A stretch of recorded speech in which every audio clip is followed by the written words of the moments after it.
परिसीमन को लेकर के क्या कहेंगे 2026 में? परिसीमन एक संवैधानिक व्यवस्था है, विकल्प है कि आबादी के बढ़ते के साथ और आबादी के पुनर्वास के साथ एक वैश्विक ट्रेंड चला हुआ है कि गांव से लोग शहरों में जा रहे हैं, शहरों की संख्या बढ़ रही है और गांवों में आबादी तुलनात्मक कम होती जा रही है।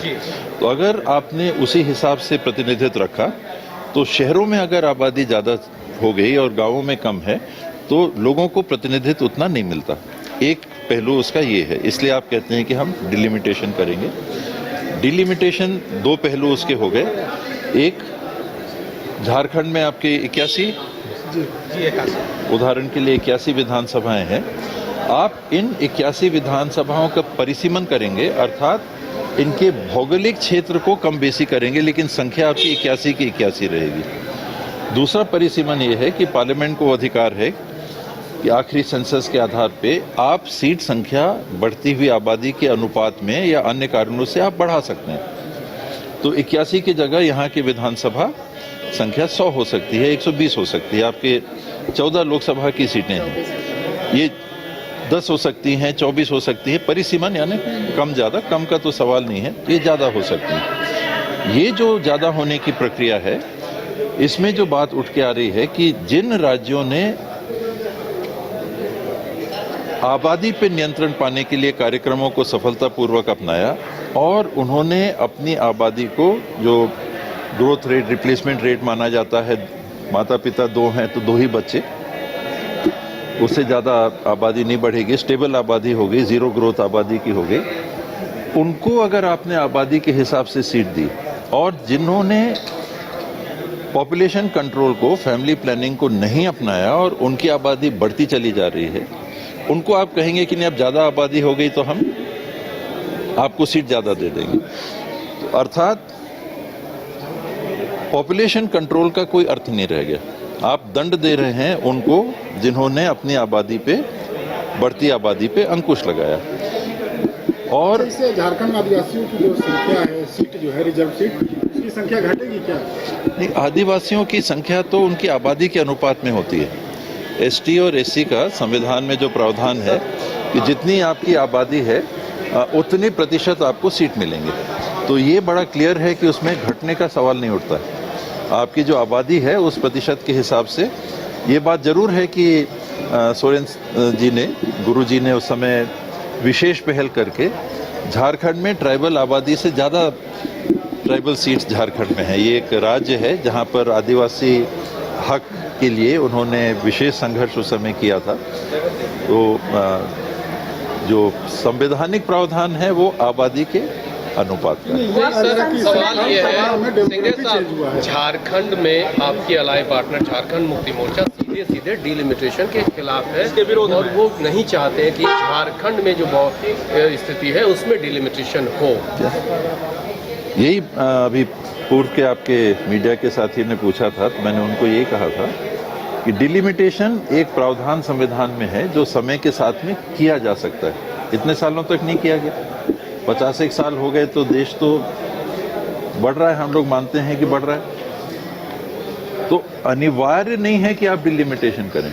अगर आप डिलिमिटेशन करते हैं तो आबादी के अनुपात पे करने का एक मापदंड है, वो अकेला मापदंड नहीं है कि जहां जितनी आबादी होगी उतनी सीटें होंगी ही। अगर वैसा होगा तो अरुणाचल में क्या होगा, हिमाचल में क्या होगा, आपके जम्मू कश्मीर में क्या होगा, अन्य जो राज्य हैं झारखंड में क्या होगा, उत्तराखंड में क्या होगा।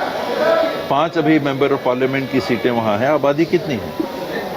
तो अगर आपने आबादी के प्रोपोर्शन में दिया तो कई जगह तो घट जाएंगी सीटें। अगर कुल सीटें नहीं बढ़ी तो 543 सीटों में अगर आपने आबादी के हिसाब से किया तो जिनकी आबादी बढ़ती रही है किन्हीं कारणों से, या तो परिवार में जन्म की संख्या ज़्यादा रही या लोग आके वहाँ पर बसे। तो आपके हिसाब से क्या होना चाहिए? जो वर्तमान में आप सीट संख्या है, जितनी सीट संख्या आप पार्लियामेंट में बढ़ाओगे, 543 से आप जितना भी करोगे, तो वर्तमान सीट संख्या के अनुपात में उसको बढ़ाइए। ये तो सीट संख्या हो गया। फिर जब आप डिलिमिटेशन करोगे हर राज्य में, तो उस समय आबादी शहर और गांव की आप देखिए, उस हिसाब से आप उसको पार्लियामेंट सीट या विधानसभा सीट बनाओ। केंद्र की सरकार ने, क्या वो ठीक नहीं? मैंने तो देखा भी नहीं है, पर अगर सिर्फ आबादी के हिसाब से है तो ठीक नहीं। वक्त संशोधन बिल पर क्या कहेंगे सर?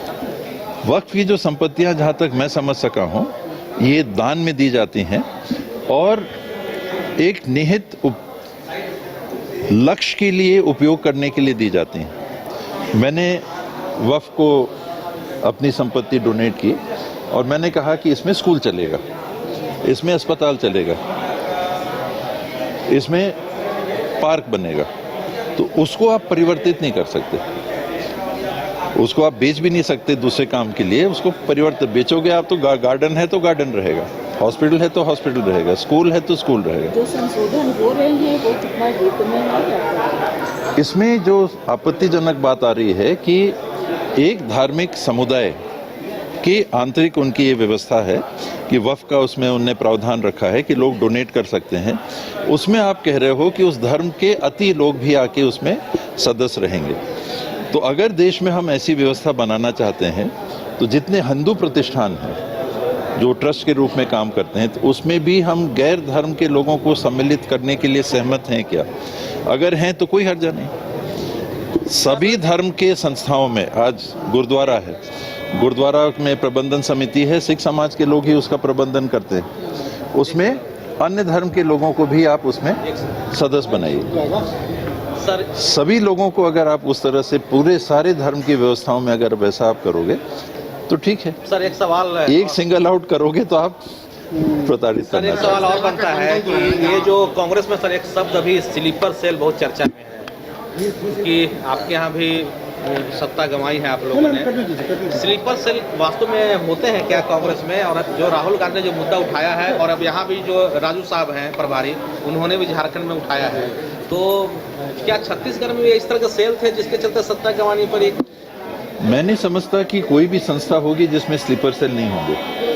आप मीडिया के साथी हैं तो कहीं ना कहीं आपके मीडिया के उसमें कोई ना कोई दूसरा मीडिया वाला खबर देने वाला हो सकता है, संभव है।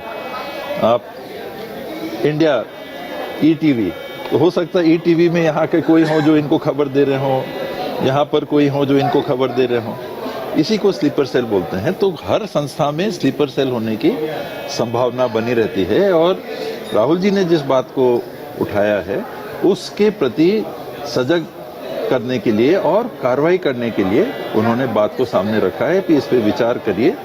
और गुजरात में उन्होंने कहा था, आप जानते हैं गुजरात के जो पीसीसी प्रेसिडेंट थे मावड़िया जी, आज वो बीजेपी में चले गए।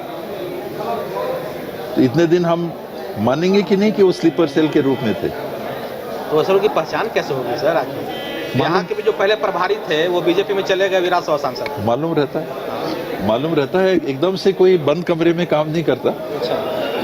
खबर सबको रहती है, सबके बारे में मूल बातें कि कौन कहाँ मिल रहा है, कौन किन से मिल रहा है, कौन क्या कर रहा है, मालूम रहता है। जब ज़्यादा हो जाता है तो फिर कार्रवाई करने की बात सामने आने तो अब होगी कार्रवाई?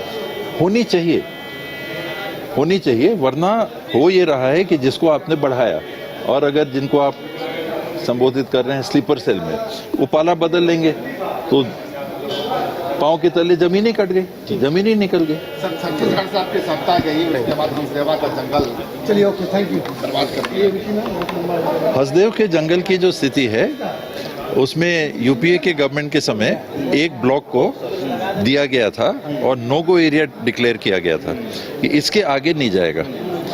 वहाँ के गांव वाले भी उस ब्लॉक के संदर्भ में लगभग आधे से ज़्यादा लोग सहमत हैं कि भाई हमको कॉम्पनसेशन भी मिल गया। उसके बाहर जो नए ब्लॉकों की खुदाई के लिए पहल की जा रही है, उसमें दो जो ब्लॉक हैं उसमें एक ब्लॉक में लगभग राजस्व की जमीन नहीं है, जंगल ही जंगल। उसमें घोर आपत्ति है लोगों को कि ये पूरा पर्यावरण पे प्रभाव पड़ेगा, वो नहीं कटना चाहिए।